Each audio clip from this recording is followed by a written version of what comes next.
CM Yogi Adityanath ने ली लोक निर्माण विभाग की बैठक। अधिकारियों के वित्तीय अधिकारों में 5 गुना तक की वृद्धि किए जाने का लिया निर्णय। कहा, इससे निर्णय लेने में मिलेगी अधिक स्वायत्तता।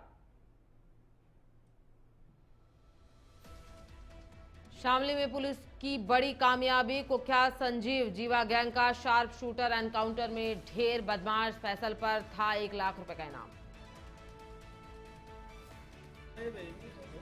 कासगंज में कार हटाने को लेकर बवाल। 2 पक्षों में पथराव और फायरिंग। 5 लोग घायल। पुलिस ने 11 लोगों को किया गिरफ्तार।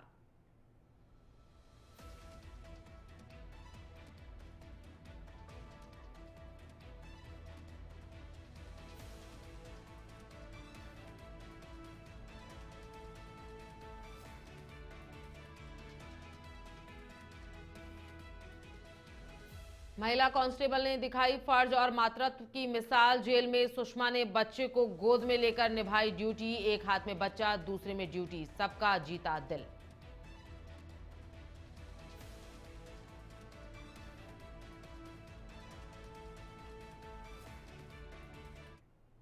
वंदे भारतम, स्वागत है आपका इंडिया हेड में और मैं हूं आपके साथ प्रियंका शर्मा। बढ़ते हैं खबरों की ओर।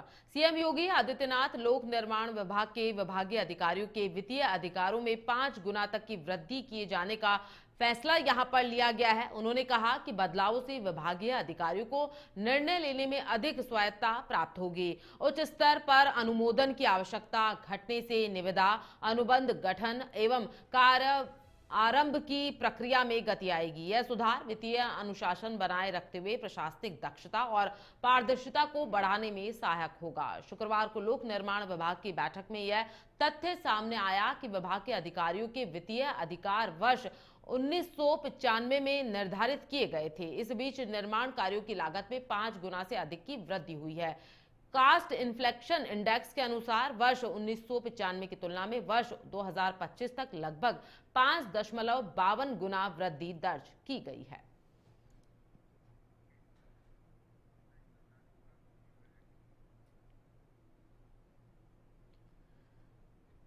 इस खबर पर ज्यादा जानकारी के लिए हमारे साथ फोन लाइन पर दानिश वारसी जुड़ चुके हैं। तो दानिश, क्या कुछ अपडेट सामने आ रही है? लोक निर्माण विभाग के विभागीय अधिकारियों में वित्तीय अधिकारों में 5 गुना तक की बढ़ोतरी यहां पर की गई है।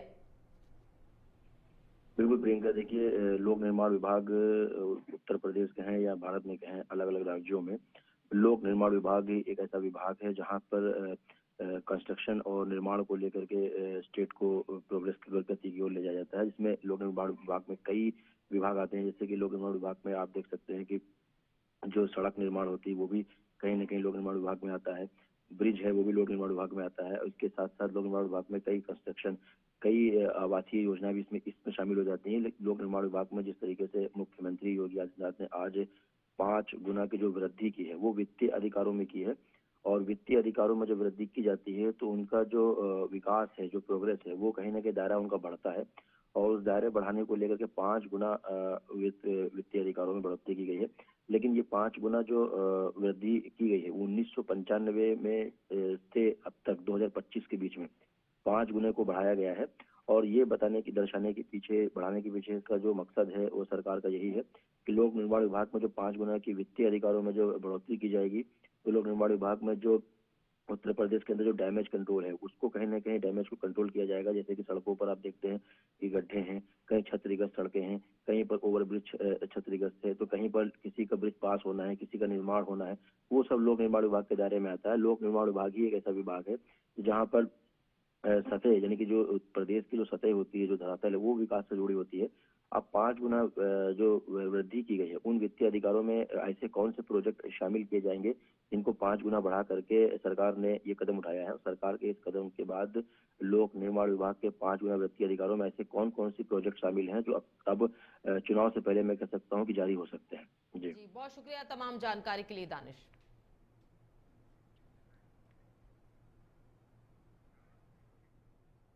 मुरादाबाद के रामपुर दौराहा चौक स्थित ख्वाजा गरीब नवाज होटल में खाने के पैसे को लेकर बड़ा हंगामा घटित हो गया। खाना मांगने और बिल को लेकर ग्राहकों व होटल कर्मियों के बीच कहासुनी इतनी बड़ी कि मारपीट शुरू हो गई। दोनों पक्षों में लात घूंसे और कुर्सियों से हमला हुआ, जिससे होटल में अफरा तफरी मच गई और कई लोग घायल हो गए। मौके पर मौजूद लोगों ने पूरी घटना का वीडियो बना लिया, जो सोशल मीडिया पर तेजी से वायरल हो गया।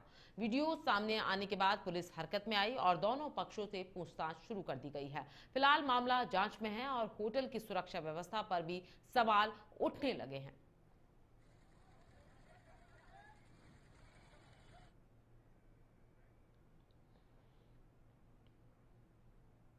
उत्तर प्रदेश के शामली में पुलिस को बड़ी कामयाबी मिली है। कुख्यात संजीव जीवा गैंग का शार्प शूटर और 1 लाख का इनामी बदमाश फैसल जिझाना के जंगल में मुठभेड़ के दौरान मारा गया। लूटपाट की कई घटनाओं में वांछित फैसल के मारे जाने से जिले में अपराधियों के हौसले पस्त हुए हैं। आपको बता दें कि पुलिस मुठभेड़ में फैसल नाम का बदमाश मारा गया है। यह घटना जिझाना थाना क्षेत्र के जंगल में घटित हुई। पुलिस और बदमाशों के बीच फायरिंग और जवाबी कार्रवाई हुई। वाहनों की चेकिंग के दौरान बदमाशों ने फायरिंग शुरू कर दी, जिस पर पुलिस ने जवाबी फायरिंग की। जिझाना पुलिस और स्वाट टीम की संयुक्त कार्रवाई में फैसल मारा गया।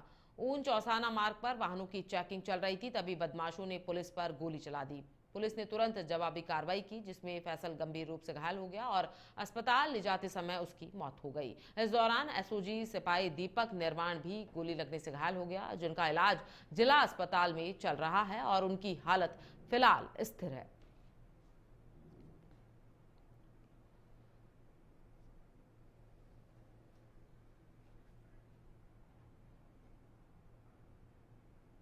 खबर हमीरपुर से है, जहां सुमेरपुर थाना क्षेत्र के कुंडोरा गांव के पास सुमेरपुर से हमीरपुर की ओर जा रहे एक बाइक सवार युवक को रोडवेज बस ने जोरदार टक्कर मार दी, जिससे उसकी मौके पर ही दर्दनाक तरीके से मौत हो गई। सूचना मिलने पर पुलिस मौके पर पहुंची है और मामले की जांच पड़ताल शुरू कर दी गई है। मृतक का शव कब्जे में लेकर पोस्टमार्टम के लिए भेज दिया गया है। पुलिस आगे की कार्रवाई और साक्ष्यों की जांच में जुटी हुई है।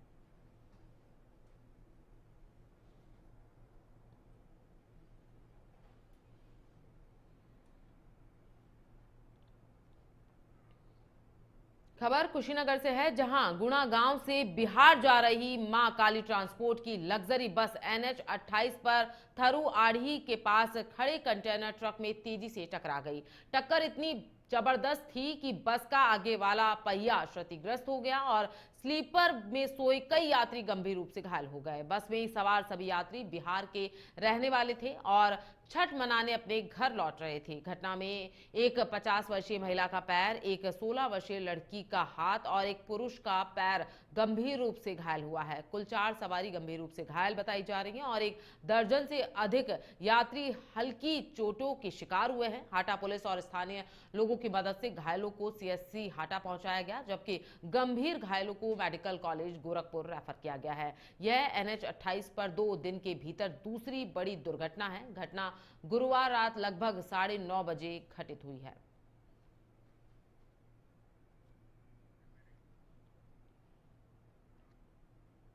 पीलीभीत के थाना बरखेड़ा क्षेत्र में ग्राम ज्योरा कल्याणपुर के पास एक अनियंत्रित कार पलटने से बड़ा हादसा हुआ है, जिसमें एक व्यक्ति की मौत हो गई और आधा दर्जन लोग गंभीर रूप से घायल हो गए।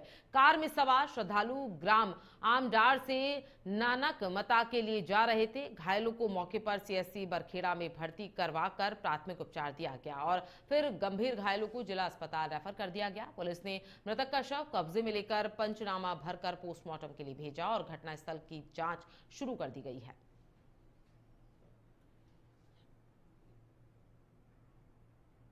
बुलंदशहर के खुर्जा देहात क्षेत्र में सड़क किनारे एक अज्ञात वृद्ध का शव मिलने से हड़कंप मच गया। मामला सिकंदराबाद मार्ग पर गांव नगला मोहंदीपुर के पास का है। मृतक की उम्र लगभग 70 वर्ष बताई जा रही है और वह कुपोषित लग रहा था। स्थानीय लोगों की सूचना पर पुलिस मौके पर पहुंची और फॉरेंसिक टीम को बुलाया गया। शव की पहचान के प्रयास जारी हैं। पुलिस ने शव को पोस्टमार्टम के लिए भेजकर वैधानिक कार्रवाई शुरू कर दी है।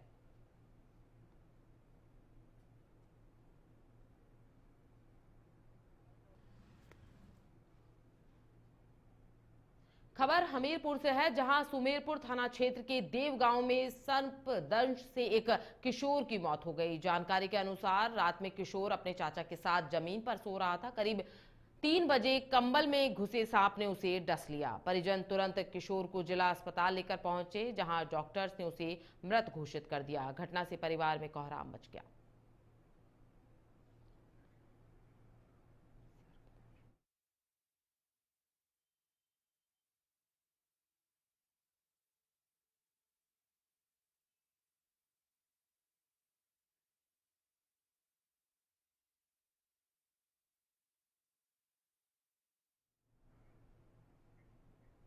खबर बाराबंकी से है, जहां सफदरगंज थाना क्षेत्र के रसौली गांव में एक युवक को उसके सगे भाई और भतीजों ने मिलकर लाठी डंडों से पीटा। पीड़ित की शिकायत पर पुलिस ने आरोपियों के खिलाफ मुकदमा दर्ज किया है। रसौली के कुरैशी मोहल्ला निवासी जाकिर पुत्र गोगे ने बताया कि बीती रात उसका भाई जाबिर और उसके बेटे नूर आलम, नसरे आलम, शाह आलम शराब के नशे में उसके घर आए और गाली गलौज करने लगे। जाकिर ने इसकी सूचना डायल 112 पर दी। पुलिस के पहुंचने पर हमलावर भाग गए, लेकिन पुलिस के जाने के बाद रात करीब 2 बजे जाबिर अपने बेटों के साथ फिर से जाकिर के दरवाजे पर पहुंचा और उन्होंने फिर से गाली गलौज शुरू कर दी। जाकिर के विरोध करने पर भाई और भतीजों ने उस पर लाठी डंडों से हमला कर दिया, जिससे उसके सिर और हाथ में गंभीर चोटें आई हैं। जाकिर के शोर मचाने पर आसपास के लोग इकट्ठा हो गए। लोगों को देखकर हमलावर जाकिर को जान से मारने की धमकी देते हुए मौके से फरार हो गए। जाकिर ने इस संबंध में सफदरगंज थाने में शिकायत दर्ज कराई है। थाना अध्यक्ष अमर कुमार चौरसिया ने बताया कि पीड़ित जाकिर की शिकायत पर आरोपियों के खिलाफ संबंधित धाराओं में मुकदमा दर्ज कर लिया गया है और आगे की कार्रवाई की जा रही है।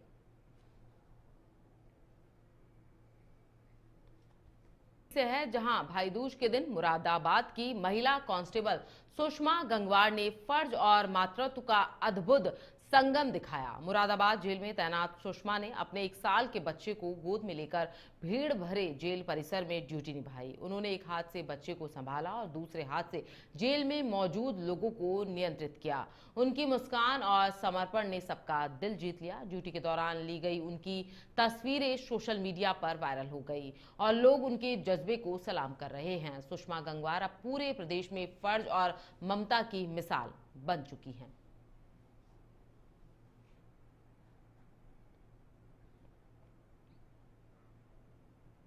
खबर पीलीभीत के बीसलपुर कोतवाली क्षेत्र से है, जहां ग्राम रिछोला सबल में 8 लोगों ने एक घर में घुसकर पति पत्नी सहित 4 लोगों पर जानलेवा हमला किया। घटना 22 अक्टूबर को दोपहर 12 बजे की है, जब हमलावरों ने लाठी डंडा, धारदार हथियार और तमंचे लेकर रेशमा और उसके पति शहादत पर हमला बोला। इस दौरान उनकी बेटी और पुत्र भी बचे नहीं और सभी पर जमकर मारपीट हुई, जिससे चारों को गंभीर चोटें आई हैं। घटना सीसीटीवी कैमरे में कैद हो गई। पीड़ित महिला रेशमा की तहरीर पर पुलिस ने 8 के खिलाफ प्राथमिकी दर्ज की है और शफी अहमद, अफगान और नजमुल हसन को गिरफ्तार कर जेल भेज दिया गया है, जबकि बाकी अभियुक्तों की तलाश जारी है।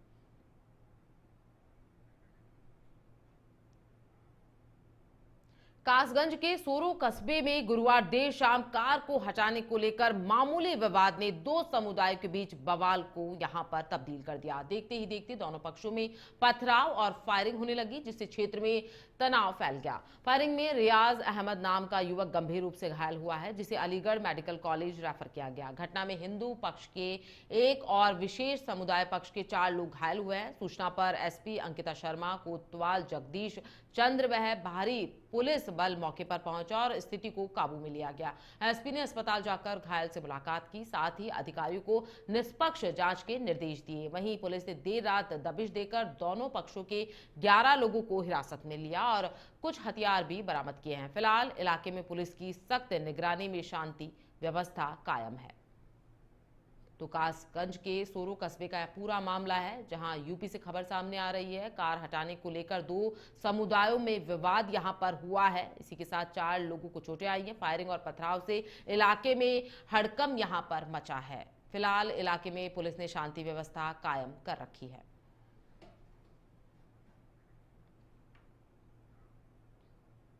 खबर श्रावस्ती से है, जहां योगी सरकार के स्वास्थ्य दावों पर सवाल खड़े करने वाली तस्वीरें सामने आई हैं। इकोना सीएससी में सड़क हादसे में घायल एक किशोर को टांके का धागा तक नहीं मिला, जिसे परिजनों को बाहर मेडिकल स्टोर से 105 रुपए का धागा खरीद कर देना पड़ा। घटना 17 अक्टूबर की है, जब हादसे में एक किशोर की मौत और 2 घायल हुए थे। अस्पताल की लापरवाही का वीडियो वायरल होते ही जिले में हड़कंप मच गया। विपक्षी दलों ने इसे सरकार की नाकामी बताया, जबकि बीजेपी विधायक राम फेरन पांडे ने सुविधाओं को दुरुस्त बताया, तो वहीं पीडीए सांसद राम शिरोमणि वर्मा ने स्वास्थ्य विभाग को जमीनी सुधार की नसीहत दे डाली। इधर बीएसपी और कांग्रेस नेताओं ने पीड़ित परिवार से मुलाकात कर कार्रवाई की मांग की है।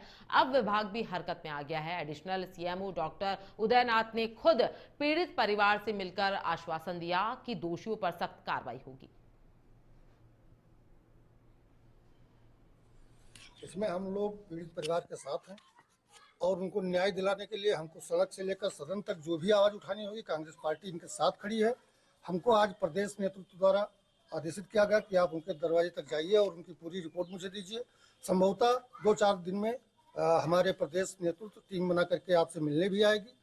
और जो हमको संज्ञान में आया है, जो हमारे संज्ञान में आया है कि यहाँ के अधीक्षक महोदय की मनमानी बहुत ही जो है भारी पड़ रही है पूरे क्षेत्र की जनता के ऊपर, और खास तौर तो इनका जो है विरोध पूरा दलित समाज के ही दिखाई पड़ रहा है। चूंकि अभी 4 माह पूर्व इनके द्वारा वहाँ के दलित समुदाय के जो स्टाफ थे उनके साथ गाली गलौज किया, जिसकी शिकायत हुई और डीएम साहब ने अपनी जांच रिपोर्ट के तहत उन्होंने इनके खिलाफ जो जांच बनाई, इसके बाद प्रमुख सचिव के मौखिक आदेश से इनका ट्रांसफर भी हुआ। लेकिन पता नहीं क्या कारण है कि इनका बर्दाश्त उनको प्राप्त है कि बार बार इकोना आकर के यहाँ पर जनता के साथ उत्पीड़न कर रहे हैं। सर यहाँ लाए, बेड पे लिटा दिए, उसके बाद आए, देखे भले थोड़ा सा, उसके बाद सब लोग बोले कि जाके धागा लेकर आओ, फिर टाका लगेगा। मैं जयसवाल मेडिकल से फिर लोग 2 बार 3 गए, नहीं मिला, फिर बाद में गए हैं तो धागा लेके आए सर। 105 रुपए का धागा है सर।